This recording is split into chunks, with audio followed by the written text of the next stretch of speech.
back into looking at chapter 3 and chapter 4 of the book of Leviticus. I don't know if you've heard this, but Monday, our Holy Father announced the canonization of a very famous convert, John Henry Newman. John Henry Newman. How many of you ever heard of John Henry Newman? Oh, quite a few. Most people. Okay. He was born a Protestant, an Englishman, and became a priest in the Anglican Church, and well-known leader. And he did much writing and teaching. He was at Oxford, Cambridge, or one of those places. And much writing and so on. And in his careful study as Anglican priest and professor, he studied the fathers of the church, patristics. Some years ago, we did a little series here on the fathers of the church. Maybe you remember that. And he came around to the idea that the Roman Catholic Church was the true church coming from the apostles. So he became Catholic, convert to the Roman Catholic, which was surprising and actually shocking to the English, because Catholics in England at that time, in the early 1800s, were a minority and were persecuted and so on in their society. And not only did he become a Catholic, from the Anglican community, he was an Anglican priest, but he became a Catholic priest. And then he became a cardinal before his death. And continued to write. And one of the unique things was he was able to merge Christian Catholic understanding of society, and academics and rationality and theology and so on, in a marvelous way. Pope Benedict, 10 years ago, beatified him, and Pope Benedict at that time said, Newman tells us that our Divine Master has designated a specific task to each one of us, a definitive service committed uniquely to every single person. I have my mission, he wrote. I am a link in a chain, a bond of connection between persons. He has not created me for naught. I shall do good. I shall do his work. I shall be an angel of peace, a preacher of truth in my own place. And if I do but keep his commandments, and serve him in my calling. It's simple and yet profound, huh? Right? So that's what Newman wrote, and that Pope Benedict blessed. So we formally canonized. I think it was this past Monday or Sunday. And of course, a lot of people, even Catholics, when the Pope canonizes someone, the Pope hasn't made someone a saint. That's the way, seculars. Yeah, the Pope made John Henry Newman a saint. No, the Pope didn't make him. The Pope just announced, the canonization that the Church, accepts in all. To the extent that we can believe that he is in heaven with Almighty God. And it's after, a tremendous months or years of process, before he makes, before he declares the canonization. So, I want you folks to, know that and be clear. You probably do know that, right? Well, you know it now. So Jim? The Pope sent out a tweet praising the saints and all the great things that they have done, and the New Orleans Saints sent him a thank you.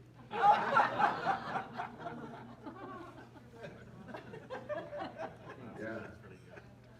They should have asked for some special holy water or something. The way they're doing.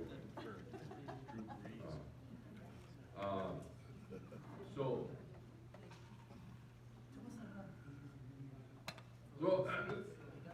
just review a little bit and catch up.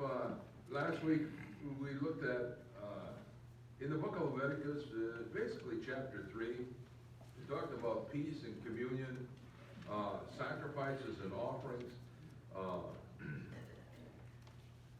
And as we read through this and looked at it, it seemed like over and over again, it was the same instruction that was given, particularly to the offering that were brought to the temple. And there's special things that the priests were supposed to do, and the offer. And it seemed like the fatty portions of the inner organs were special for them, huh? And we're not talking about a heart, kidneys and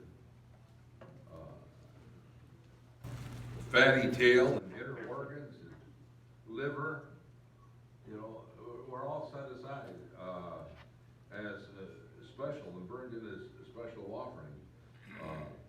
But one thing I want to point out that was important in many of these offerings is that the person offering the sacrifice had to lay hands on the victim first. Lay hands on the head. All right? And we can get distracted. Actually, we can get bored reading through this because it seems like he repeats the same procedure every time. We call them rubrics. Rubrics. Have you ever looked at the Roman Missal the Catholic priests use at the altar? The prayers are in dark, but there's red lettering between all the prayers. And the red lettering are called rubrics. And it tells the priest how to hold his hands, how to bow, when to genuflect. Okay? Stage directions, yeah, if you will, Church term is rubrics. Where do we get them from? The law of Moses. Okay? And as we see, the priest here has to handle every sacrifice just about in the same exact way.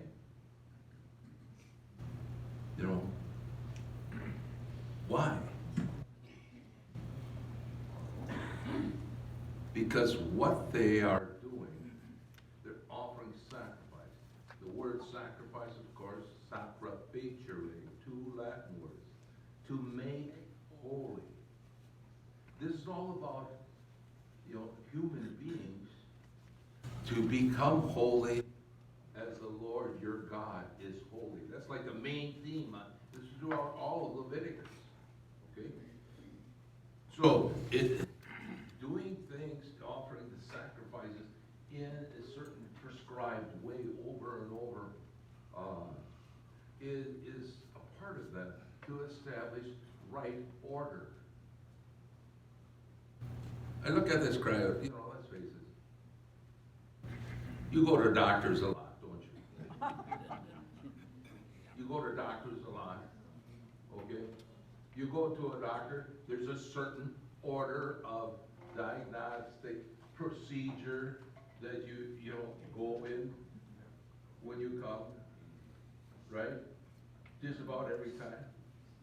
In order so that, when the doctor finally comes in the exam room to actually meet you face to face, his staff has already taken you, to one of those goofy scales with the thing up to measure you and to weigh you, and to take your blood pressure, right, and you go like this, and all, you take it, and every time, right? Every time they do that, okay?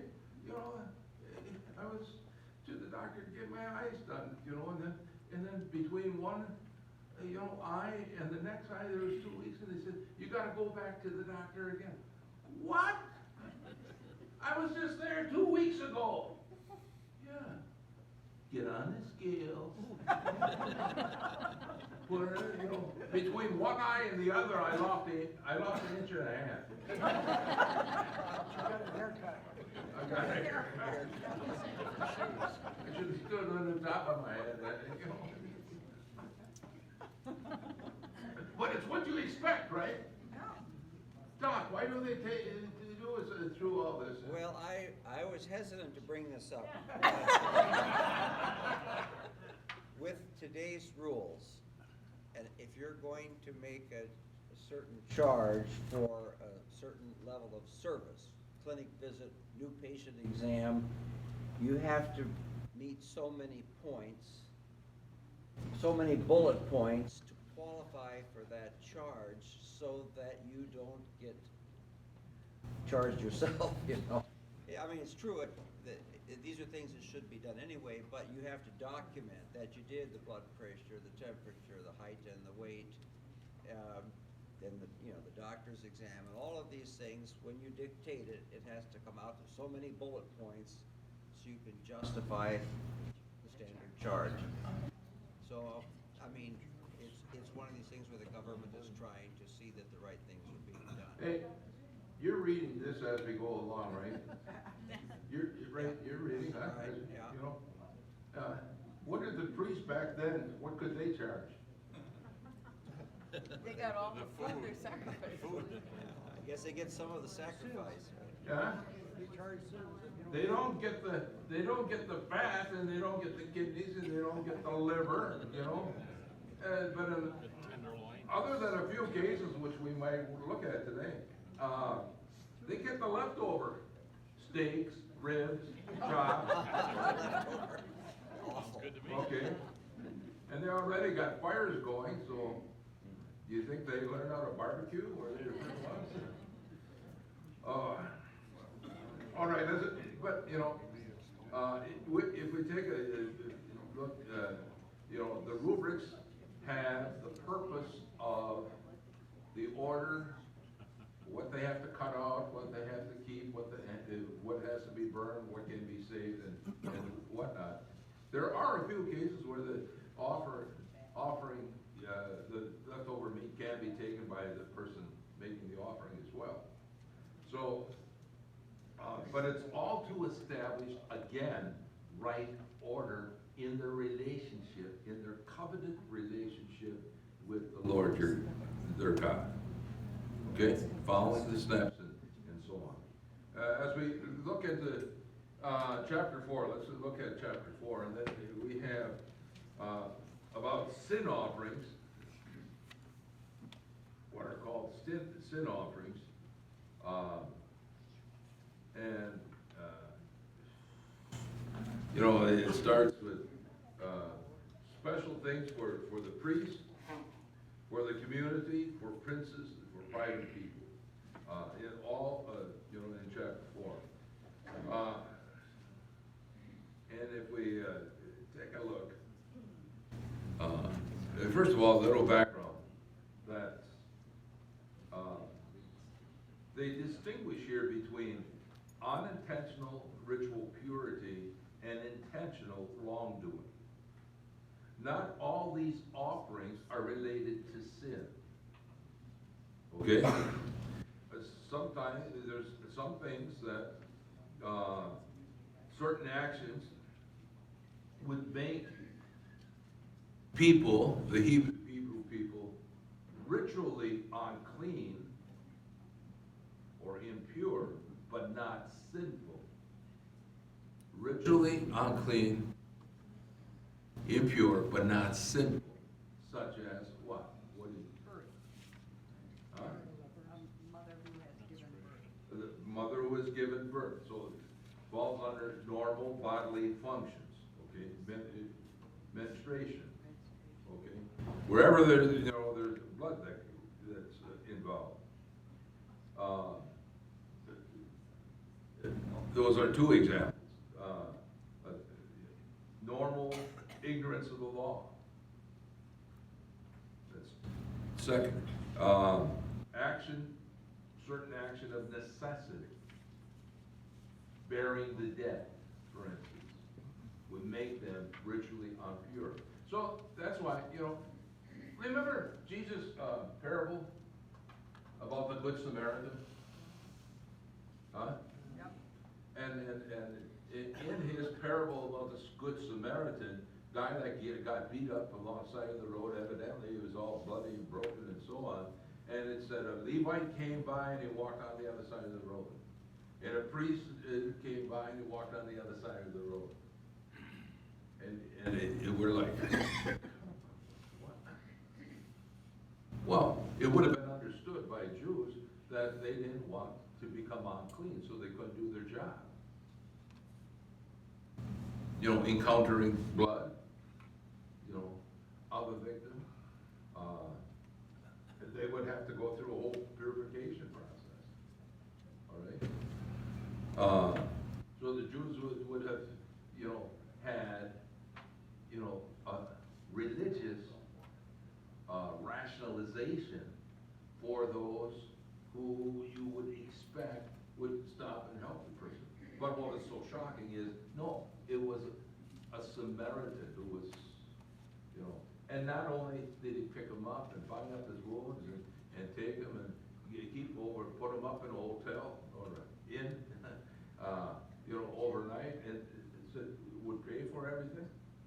That Samaritan, I mean, just over and above, way over the top of charity, if you will. And that's why it was so surprising, the juxtaposition. But the Jews who were hearing that, particularly the Pharisees who were, real strict about it, law, would have, given the priest and the Levites probably a pass.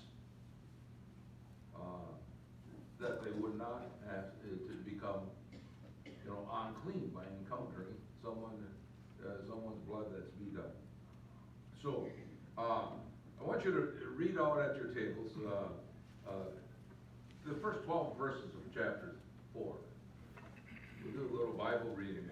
It's a Bible class, so we should read a little. Right on. Why, sure. Just at your table.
That's really, It's interesting that they do that stuff, but the main thing has to be burned outside the temple. Because it says that in these others as well, these, you know, for instance, if you're a private person, it's the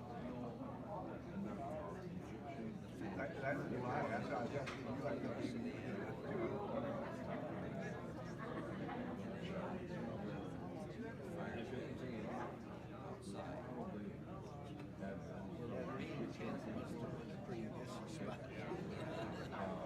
At least that 400 years. Well, you know, and that would be, Some blood on the horns of the bull. the law.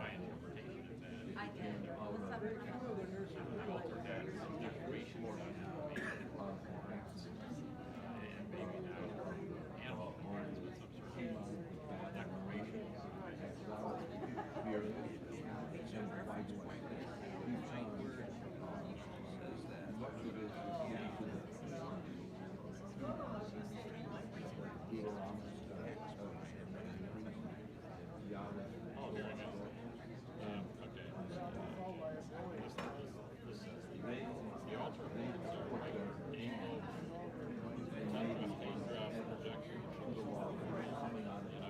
What's up? Exactly. Yeah, you're right. There may have been some of the ritualistic. They're dubbing with the purification process, purgation on their altar. Good point. Good point. I'll have to trim it out. Projection out of each corner of the altar. all right, so, what did you learn? Was there anything there that kind of surprised you? No? Yeah, One of the questions came up was all of these sacrifices and bloodletting and so on, where the blood is drained out of the animal. How was this, I mean, assuming that several were done in a period of time, what happens to this mess? It must they have been take it outside the camp and burn it on the ash heap. Well, no, the blood, they said the blood was drained near the door of the temple. Yeah, And then they Then spray the it rest of 7 the animal times. was burned outside. right. We got high pressure hoses. What did they do with the blood? The mess. Yeah, the blood, the mess, it'd be a mess if you had, you know, a routinely sacrifice. That's why they had the lowest ranks of the priests. Hey, Go clean seminarian, all that blood, that bloody mess, they cleaned it up. Intern, that's the I answer. know, until you move up the ranks. They just moved the tent. Move the tent. Well, they can do that too after a while. Let the birds My stick in question, the rest. after reading the instructions of what the priest had to do about separating the kidney and the liver and all that, they didn't have textbooks back in those days to learn anatomy. How did they learn that? Know what was what? From the Egyptians. Wouldn't you think there'd be a lot of flies and insects? Because the Egyptians became experts in cutting up things, especially animals and stuff. That's Yeah, you what, really have to know. Gloria Then did they said. write? Somebody had to be a good butcher in that group. A good butcher in this group, yeah, yeah. How come most of these sacrifices when they're animals are made? How come most of these sacrifices when they're animals, they're males? Well, because they knew enough that you needed a male to have babies. Okay? They knew that. And there it is, I mean, if you really look carefully back through these sacrifices and so on, there are categories. There's a gradation, okay? So the most severe is to sacrifice an ox, which would have been the biggest bovine, okay? Then, like in this one, it says a bull, right? And then the next level would be sheep or goats, okay? The next level would be kids or lambs. But they're usually states that they're all male. It does. It's a she-goat for the. But there, also later on, he'll have a she-goat too, but without blemish. Don't give it a diseased one, or one eye poked out, or a crooked leg, or, yeah. Might not a lot of these laws also, now like, you only need, let's say, maybe one male to fertilize maybe 50 females. Animals. Yeah. So, you know, by using males, they're not depleting the food source from the people. Okay, by taking the, Yeah, you're using the males instead of the females, yeah, because the females can, you know, have babies. all right, Not so. without 'em. So, you know, Roy is making the point that, the people would still have the females to continue the reproduction in the herds and so on. They knew about reproduction and so on, you know. I mean, just read about Jacob, when he went and visited he was sent away to get a wife to his uncle Laban, you know. And then he got, you know, tricked into marrying two of Laban's daughters, you know, the ugly one and the one that he loved, you know. And he had to give 7 years for the first one and another 7 years for the second one. Okay, how did that happen? Well, that's, Uncle Laban, you know, threw it down, and then he put Jacob in charge of breeding the herd. So Laban made a deal with them, so, I'm not gonna go through that, that's another whole story. But you can read it for yourself. How often did they have these sacrifices? Was it daily? Was it just on Sundays? Was it? Well, it wasn't Special on occasions? Sunday wasn't their seventh day, the Sabbath was. What they do have in another chapter, something about daily offerings, or, okay. For the most part, yeah, beginning of chapter 6, it talks about daily holocausts. We'll get to that maybe next week. If we get through this. Yeah. So how often? As often as it was needed to make up for sin, or some what they felt was a violation of the law of sin. Okay. But what I'm getting at, you know, if they had it daily or weekly or whatever, there's an awful lot of blood involved. I mean, they're throwing blood 7 times. And, you know, Yeah. I mean, what do these places look like? Well, they had to, actually, the key question should be, if this all came about, if this was laid down during the Exodus was in the Desert. desert. So, Move the tent. where did they get enough water for all of it? To cleanse everything. And think of the robes. Think of the robes. Okay? They had to wear special garments and robes, the priests and the sons of Aaron. Look it up yourself, Exodus chapter 29. It goes all into the vestments and so on in the book of Exodus. Probably a cross-reference to this part, okay? So where'd all the water come from? And if they're sacrificing all these animals need to be watered, like, all the time, right? And it might be, okay, you pick up and move the tent. Yeah, well, we're not talking about camping in the north woods of, you know,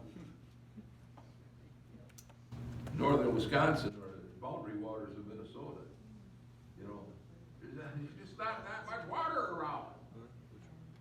And the same thing is true, there wasn't that much water around in the land flowing with milk and honey. So, you know, those are good questions. But let's go on a little bit and break it. So it talked about the anointed priest in this section.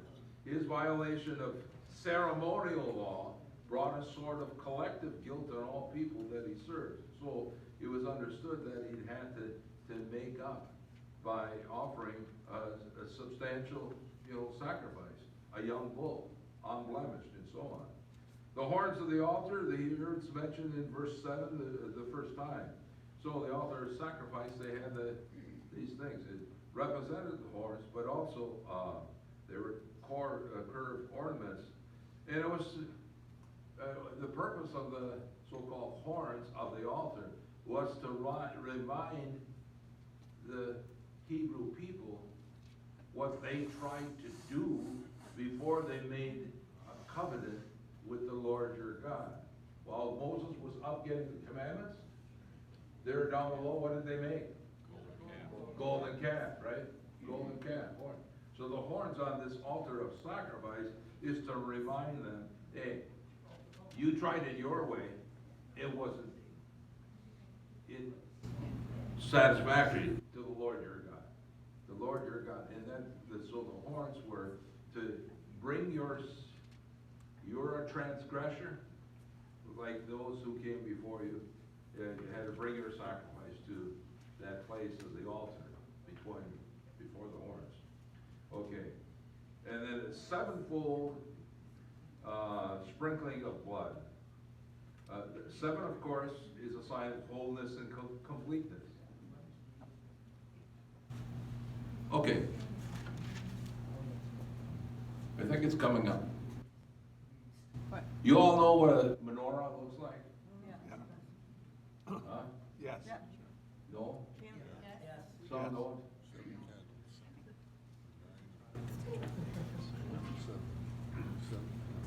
A menorah. I'll do my best, Chance. One tall candle in the middle, 3 on this side, 3 on this side, right?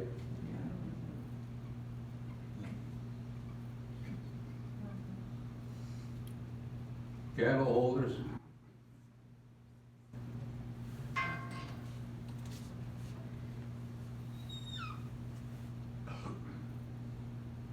Kind of recognize it now? Yeah, better than Bishop Sheen. Not bad, Father, you did well. Not done yet. Flames. Oh, I have burning candles, that's right, excuse me.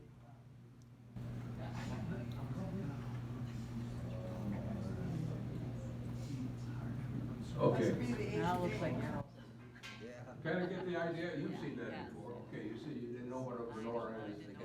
So I'm sorry about my crude artistry, but, you know, it's a symbol of perfection, but what is it a symbol of? Well, it's a reminder that from the beginning, the Lord their God, the creator of everything, created everything in 6 days. The middle candle and it signifies, of course, that everything that flows from the Creator. Everything flows from the Creator. And so the use of 7 here, sprinkling the blood 7 times.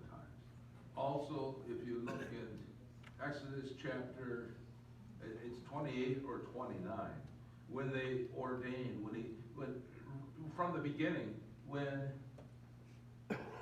Moses said, Aaron, brother Aaron, and all your sons, you have to be set aside as priests to serve the Lord God and serve his people. And so when they set those guys, again, they had to do things 7 times. And the altar that they constructed then had to be consecrated and anointed 7 times. So 7 becomes a sign of wholeness. Okay? And also as the overly, well, actually, it's a substantial, it springs from the fact that the Lord, their God, is creator of all things. So it's kind of like to remind them that he holds the whole world in his hands, huh? And he did so right from the beginning, right? So the the entire bull being sacrificed, all its parts and so on. And then the ashes being taken out. It is, this whole ceremony provides a reality for them of the importance and sacredness of this. Now, when you go into the next section, for the community, the whole community of Israel, verse 13, inadvertently and without even being aware of it, does something that the Lord has forbidden, and thus makes itself guilty. Should it later on become known that the sin was committed, the community shall present a young bull as a sin offering, and they shall bring it before the meeting tent. And there, before the Lord, the elders of the community shall lay their hands on the bullock. And when the bullock has been slaughtered before the Lord, the anointed priest shall bring some of its blood into the meeting tent and do as, the other part of the rituals. So, but this is to be sacrificed by the whole community, on behalf of the whole community. And verse 20, doing with the bullock just as he did with the other sin offering bullock.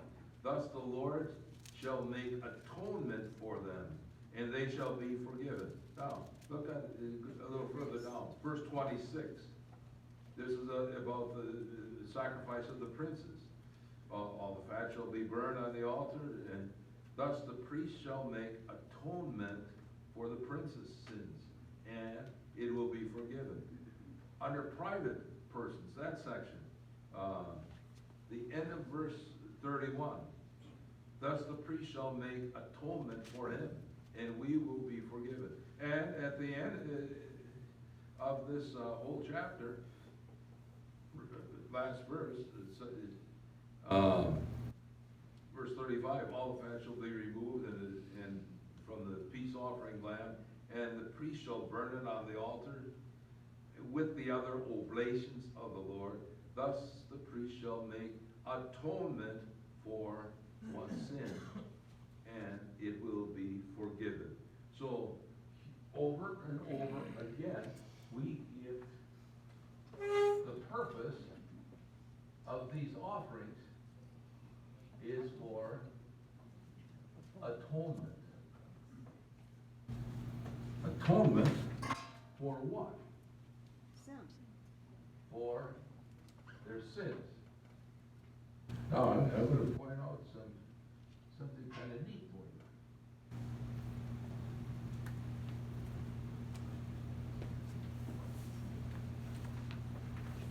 I want you, you might say, well, what does atonement really mean? And it goes back to their covenant relationship. You take the word and break it down. At one meant. Me. Goes back to their covenant relationship. Something meant that brings them again a relationship at one with the Lord your God. So this sacrifice is to not just atone for the sin, but the purpose is to make one with the relationship with God. And it's for individuals, it's for priests, it's for the leaders of the people, it's for the whole community.